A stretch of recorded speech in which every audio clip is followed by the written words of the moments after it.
assessment is not a technical exercise. It's about bringing out the very best that you can in a child beyond what's in a textbook. Welcome to KoaCast, a brand new podcast brought to you by Koa Academy. We are two individuals who are super passionate about education, and that's what this podcast is going to be about. I'm Jason, head of academics, and that's Mark, who is our principal. So Mark, who is it that we're talking to today? Yeah, Jason, I'm excited about today's episode, our first ever. We picked a goodie. We have a lot of conversations with parents all the time around curriculum choice and assessments in particular. And so we decided who better to talk to than the CEO of the IEB, the Independent Examinations Board. So we sat down with Anne Oberholzer and had a fantastic conversation. Thanks. I hope you enjoy. We're really excited to have you here with us today, Anne. Don't you want to, 2 minutes outside of my very formalized introduction, who are you and how do you find yourself here? Hi, Jason, thank you for that. Yes, my official position is the CEO of the IEB. I've worked in education all my life. Virtually from when I was able to talk, I wanted to be a teacher. And followed that route in teaching for a number of years, and then moved into research with the old Natal Education Department in examinations. So that laid the foundation for a future in examinations at the school level.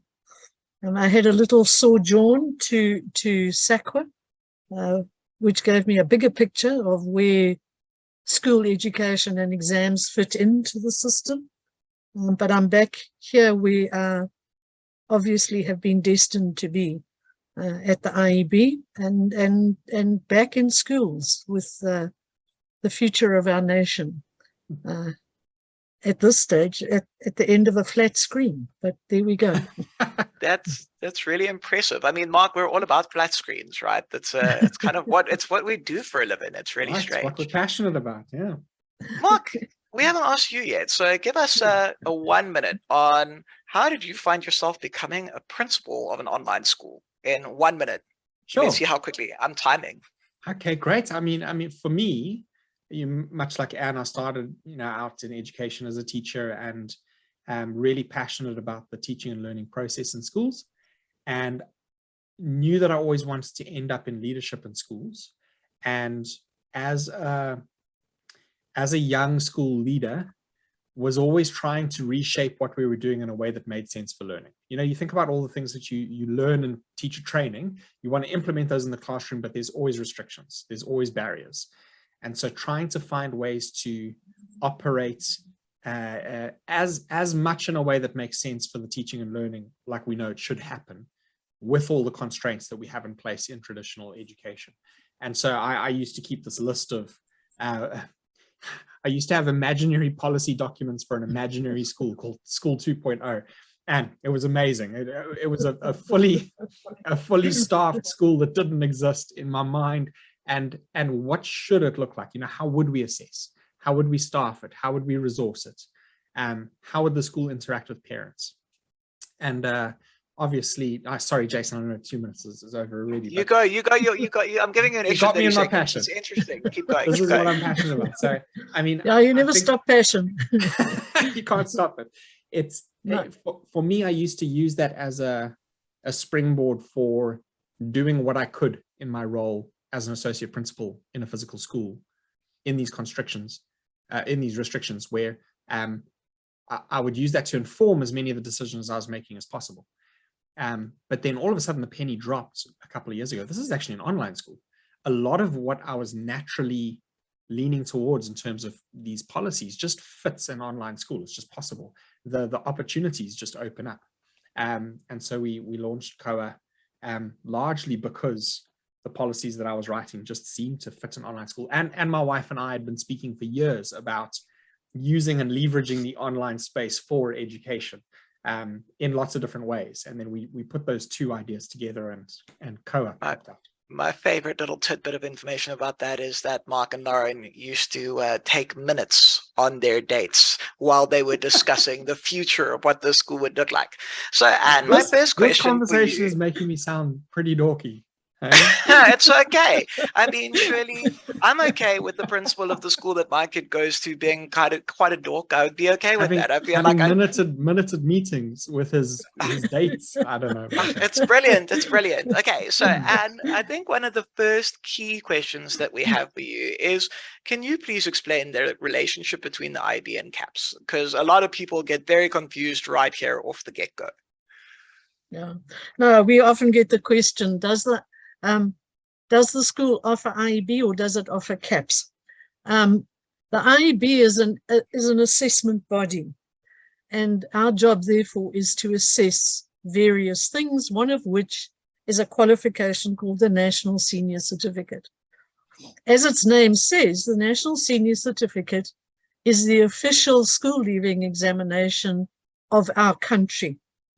Our country is unique insofar as it allows more than one exam board to assess the same qualification.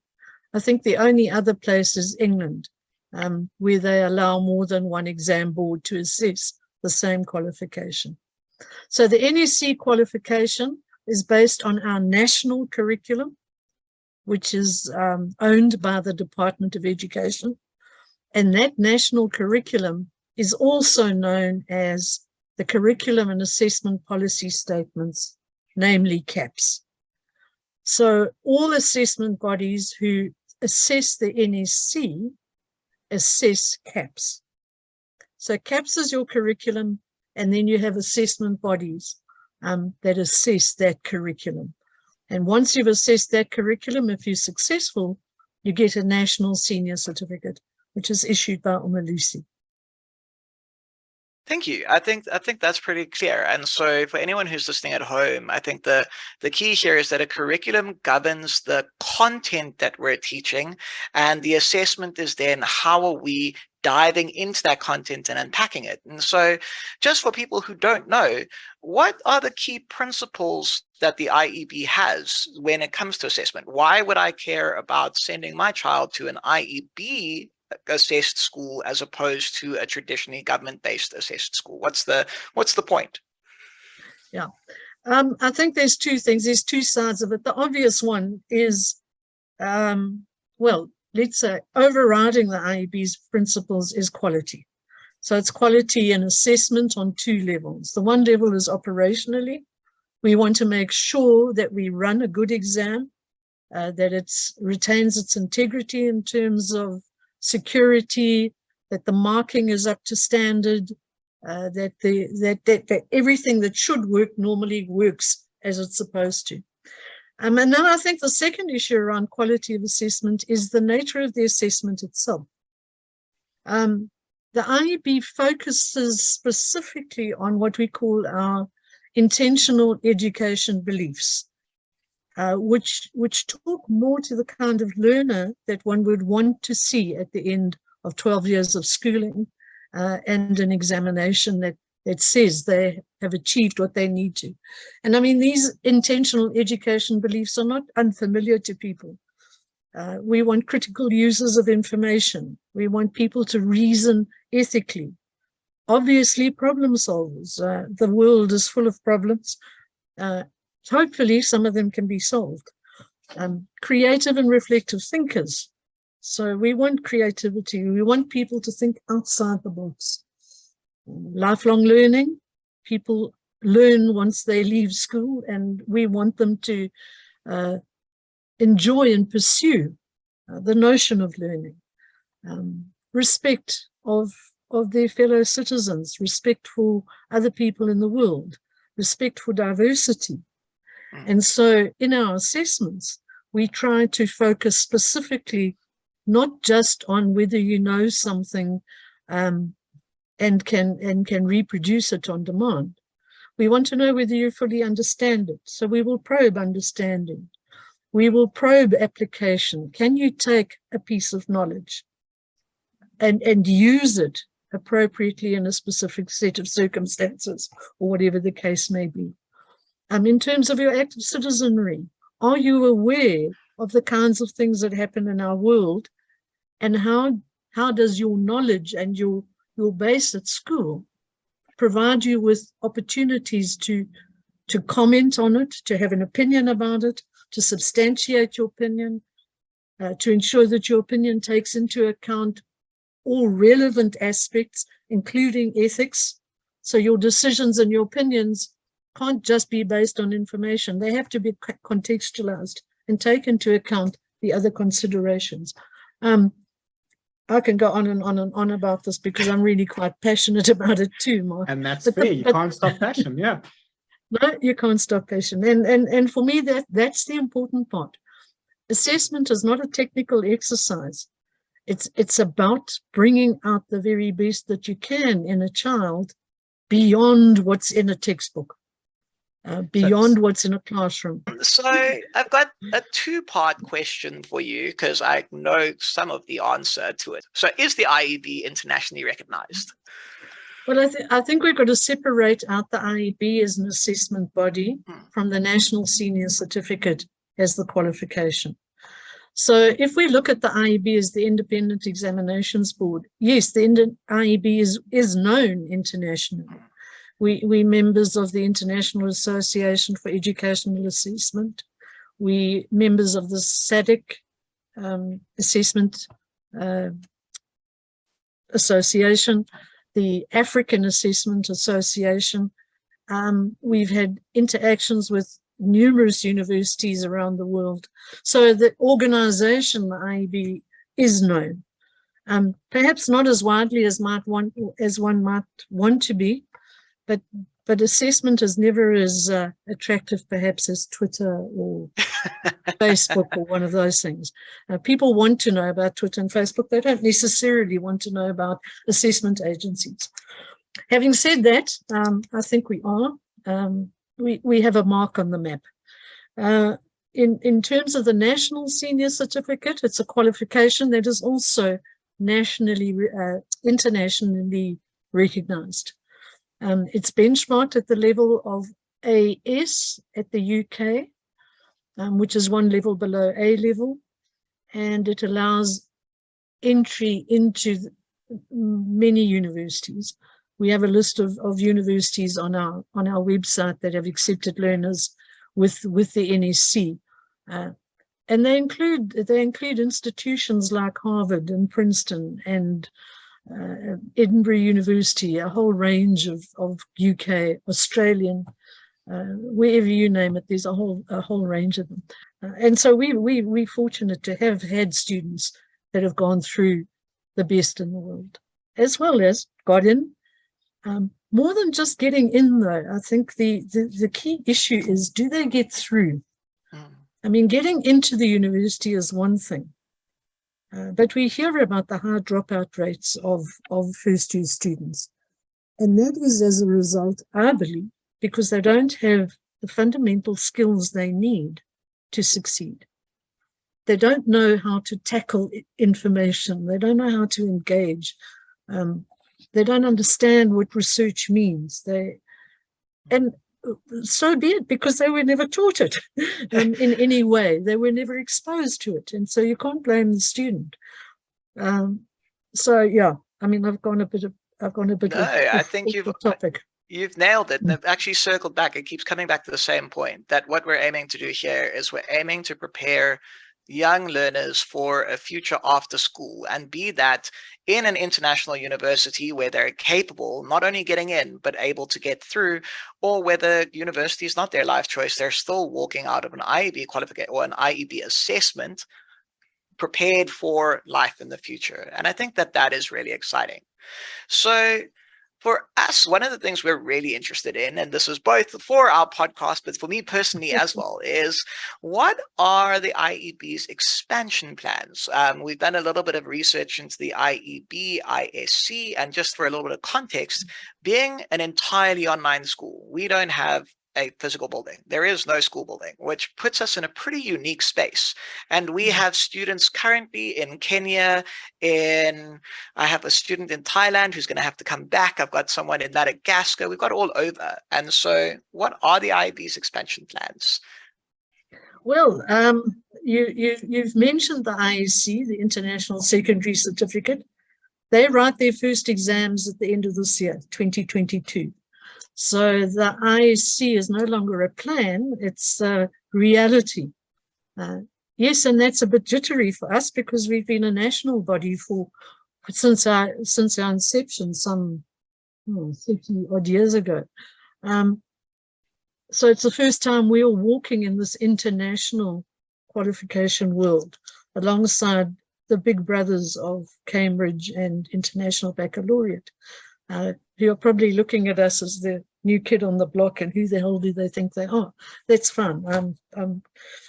You know, there's always going to be a new kid on the block. So the IEC came into being because since its inception, the IEB has had schools in Namibia and Eswatini and one school in Mozambique that have written the IEB NSC for a good 20 odd years.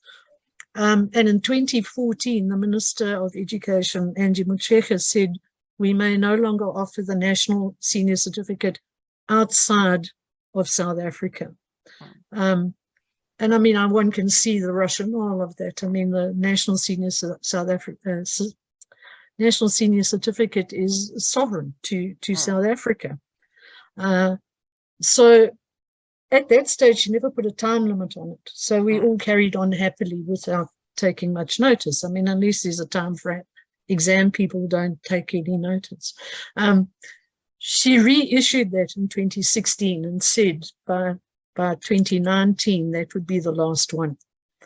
Unfortunately, we twisted her arm and we got 2021 as the last year. Yes. And during that time, what we did was develop a curriculum and develop the IEC qualification.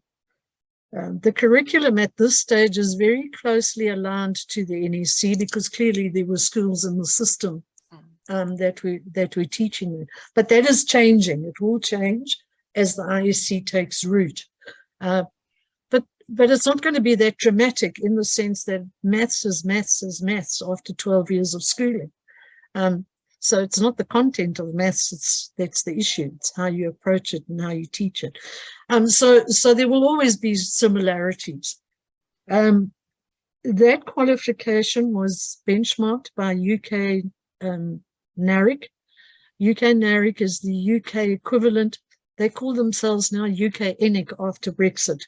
So it wasn't just the people of Britain that took a knock with Brexit. It was also UK ENIC. Yep. And they've benchmarked the IEC qualification as the equivalent of AS levels. So in terms of its acceptability, broadly speaking, it is the AS level. Built into the qualification, and this for me is the exciting part, what we call further studies programs. There seems to be a perception that if you go to school from the age of 6 and you go through each year and you get to grade 12, you'll all have achieved the same ability in order to write the same exam. And technically, you should all achieve the same mark. I mean, if that philosophy applies. We're all little robots. We know that is not, we know that that's not real. So when we look at our matric cohort, there are children in that cohort who could be way ahead of what the NEC paper is asking for. So we've built in these further studies programs to cater for those particular students, the students that are gifted in a particular area, or just interested. I mean, the further studies English, for example, is a literature program, and it's about expanding your knowledge and exposure to English literature. Whereas the science, physics, there's a physics further studies, further studies chemistry is on its way, and further studies mathematics is focused on mathematics and deepening your knowledge and understanding of how mathematicians think and the knowledge that they would need to expand. So I personally am very excited about the IEC from an educationist point of view, because it covers the dimension, of depth, and it enables us to work with students outside South Africa, We're not allowed to offer the international senior I was certificate about to in ask. South Africa Yeah. at this stage. I think there's a number of reasons, one of which is the threat it poses to the NSC. My argument, I understand that argument, so I'm not saying that it doesn't have value. I would then say, well, why do you allow Cambridge to be offered in South Africa if you're not going to allow the IEC? Because they're both international, and they both provide different opportunities. But you know, politics is a game that has to be played over a long period of time, and by much cleverer people than I am. So I mean, I suspect that there will come a time when this debate will take root in South Africa, and people like you will be taking it forward, you know. So how is the IEB adapting to the online space and making provision for online learners? Because for us specifically, we have a variety of learners all around the country. So what is the IEB doing to facilitate the online space? Yeah, I mean, the online space is a really interesting one. And I've always been quite confused why people seem to think that online schooling is the same as home education. They're distinctly different. Home education or homeschooling, you know, homeschooling in and of itself is a contradiction of terms. But home education is education controlled by a parent, provided by the parent, who may pull in assistance from places. Online schooling or online education is learning managed by a professional. It's learning managed by a teacher. You as a learner have a lot more flexibility and a lot more choice over your day, so to speak, in some respects, but essentially your career or your chosen pathway is not just at lib. It follows. There's a curriculum. There's an exam that you're working towards to get a qualification and so on. So from that perspective, I see online schooling as a school, as an educational institution. Guiding students. In many ways, I see it as much more flexible in terms of schooling. So, you know, we talk about differentiation. That in a normal school, it's very difficult to pick up the very top and the very bottom, because you're sitting with the bulk of the average.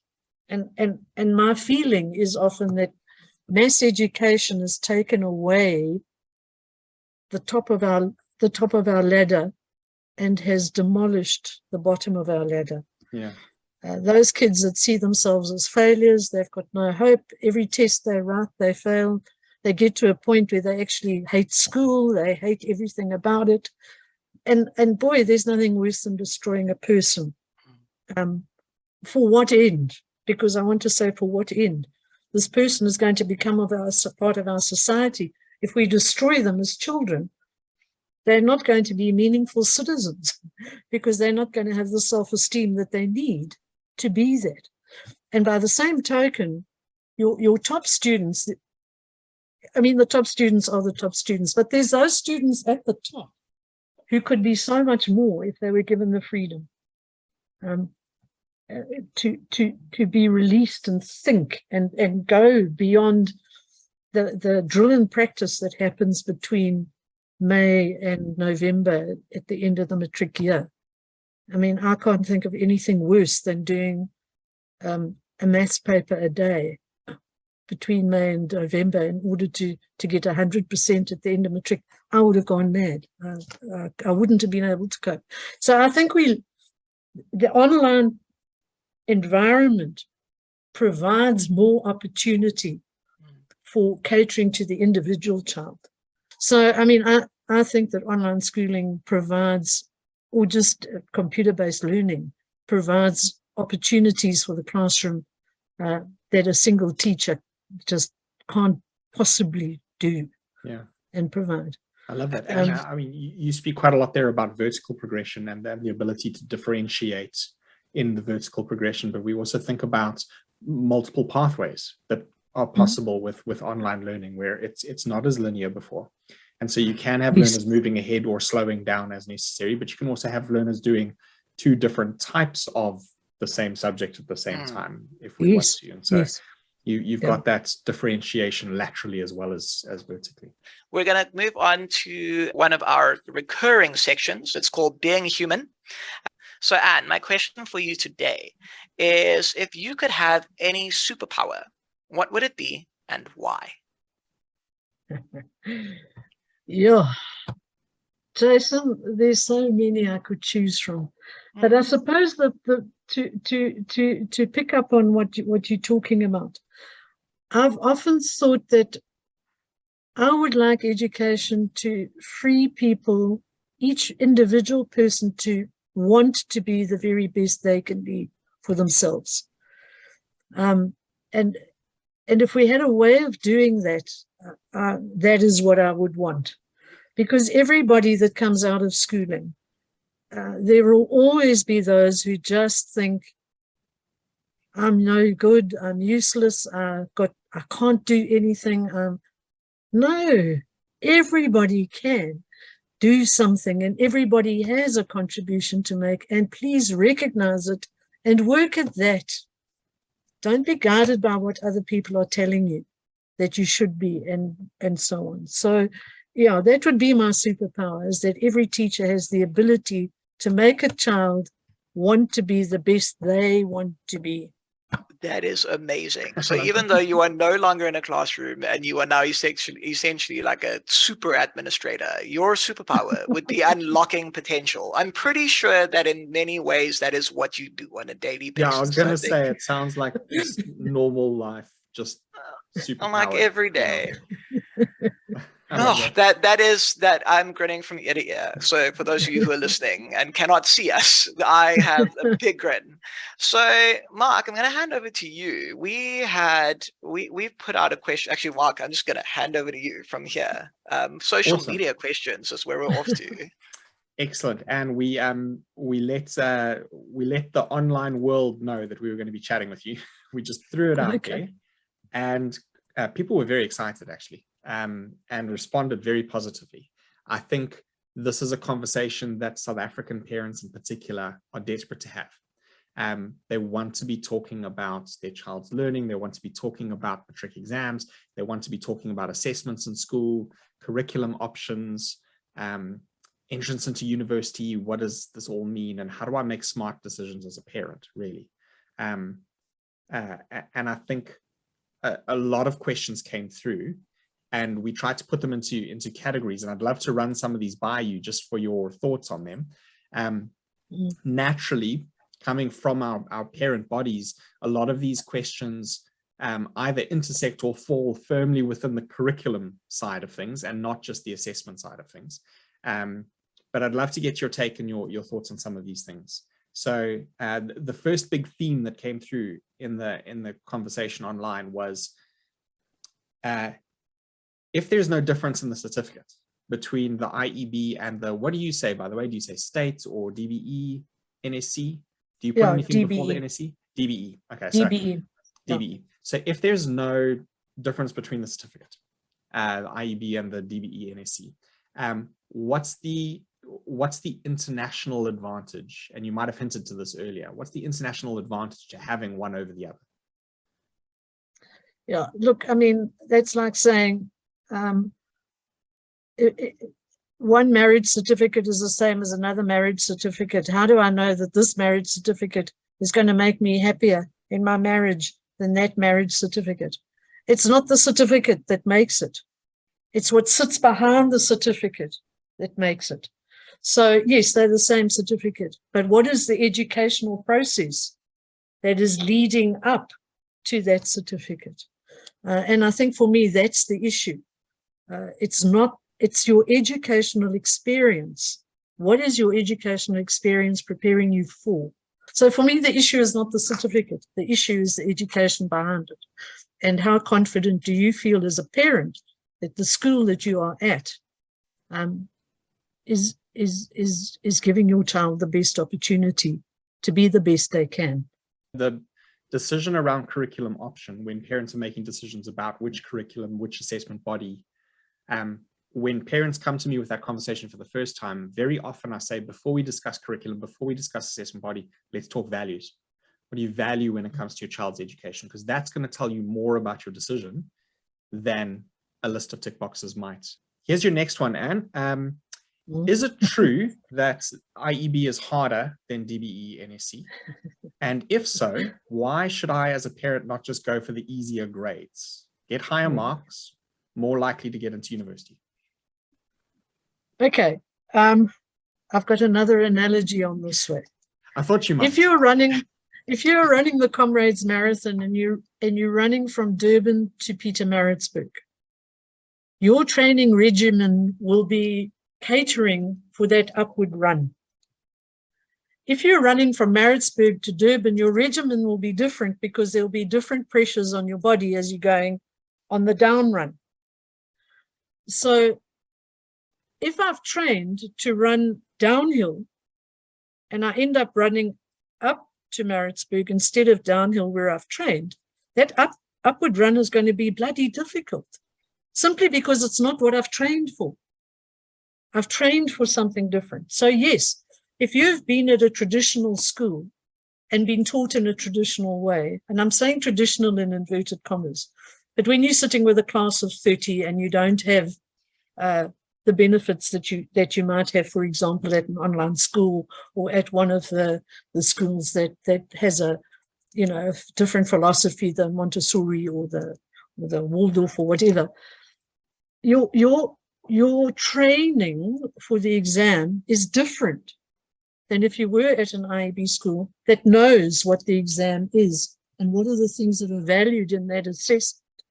So as we were talking earlier, in your teaching, you will teach children to approach an exam question as it will come through from the IEB. If you haven't been trained in that way, you will find it difficult. In much the same way as if you said to me, Anne, go and learn those 10 points off by heart and regurgitate them for me when I need them. Well, I'm going to say, listen, Sunshine, we may as well close the gate now because I'm never going to be able to do that. My brain doesn't work like that. I've never been trained to learn off by heart and regurgitate. I will definitely get words wrong. So the point for me goes back again to the teaching. It's only hard if you haven't been prepared for that. If you're prepared for that, it's not hard. I mean, you can't tell me that a cohort that gets a 98% pass rate, that the exam is hard. I mean, if we look at that, then the DBE must be hard because it's only a 78% pass, whatever it is. So for me, the point is that what we do know is that our schools prepare the children appropriately so that they can deal with that exam. It all goes back to, am I training to run uphill or am I training to run downhill? And a teacher by heart, and I love it. Lots of analogies with your answers. And I'm guessing you were an English teacher. What did you teach in your lifetime? Good game. Let's both guess. My guess first, and before you tell us. Okay, so Jason's going English. English or drama? It's English or drama. They're definitely the arts. Oh, I was gonna go with English or geography. Well, believe it or not, it's Latin and mathematics.